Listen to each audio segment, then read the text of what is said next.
Hello and welcome to the latest episode of the Kansas Moonshot Podcast, where we are shining the spotlight on amazing things happening in schools across the state.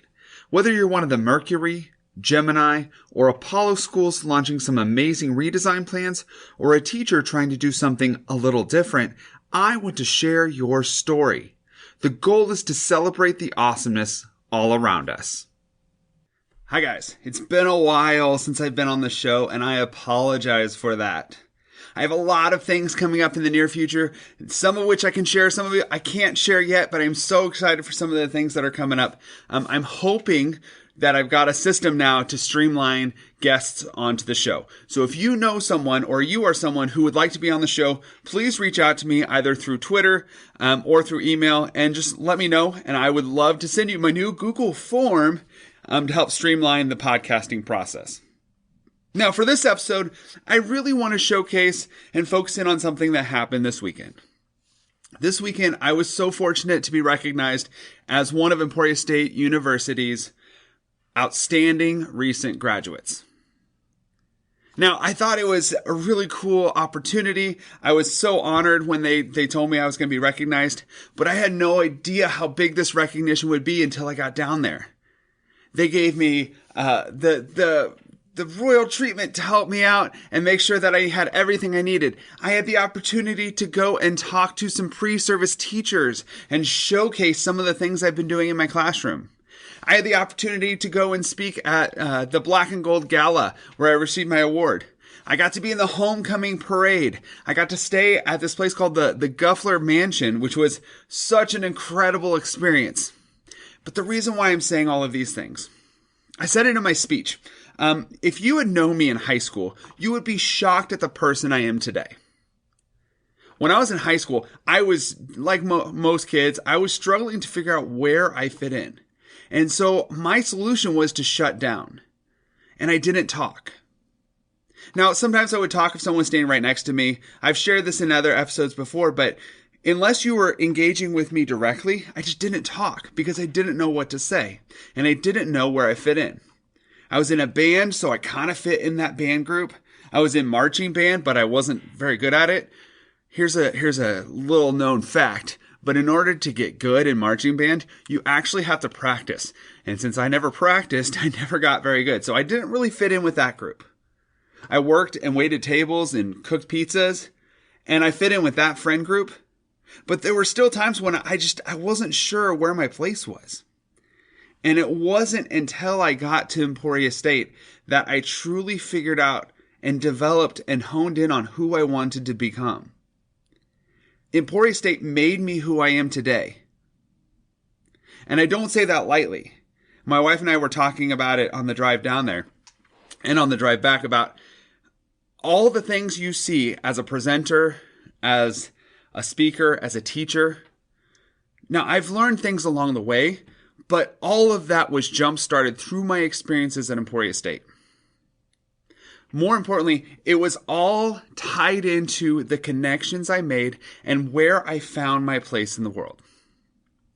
I made those connections first and foremost, and most importantly, through Union Activities Council.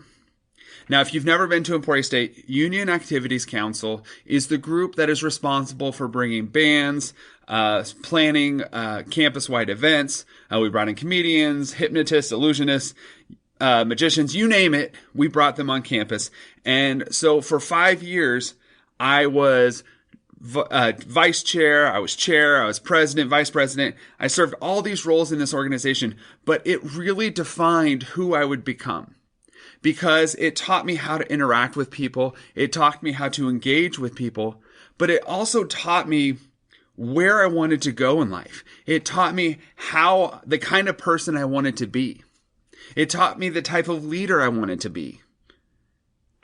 So I also want to say a huge thank you and shout out to Blythe Eddy, who was my advisor on Union Activities Council. I was so fortunate I got to see her this weekend at homecoming. And through her leadership, and the other leaders in the Center for Student Involvement, I really started to develop these skills that would help me succeed throughout my career as a teacher. I presented at my first conference at the National Association for Campus Activities, NACA conference, when I was a student at Emporia State.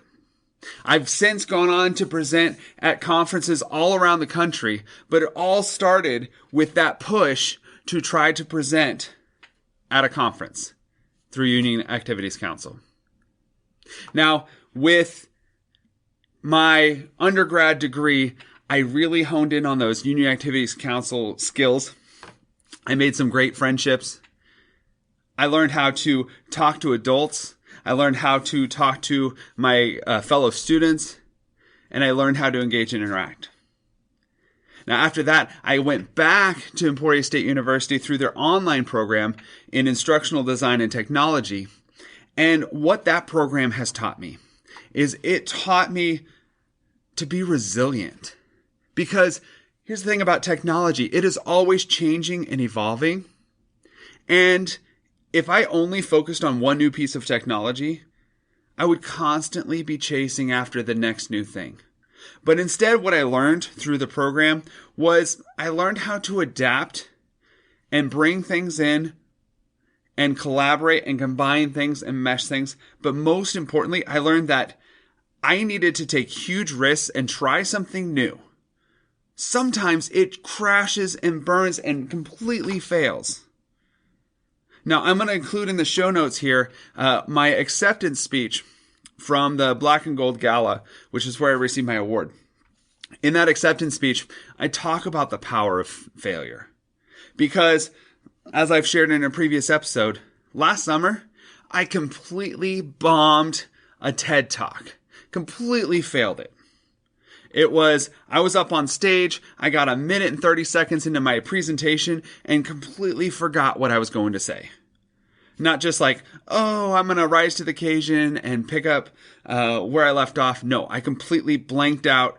I was staring at the audience, panicked, not knowing what I was going to say next.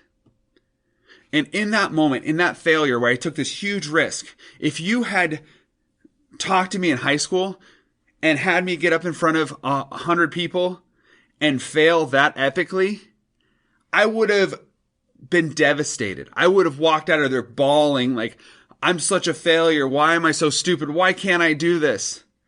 But instead, I went outside, went in the lobby, recorded a video for my students and said, hey guys, guess what? I took this big risk. It didn't work. It's okay.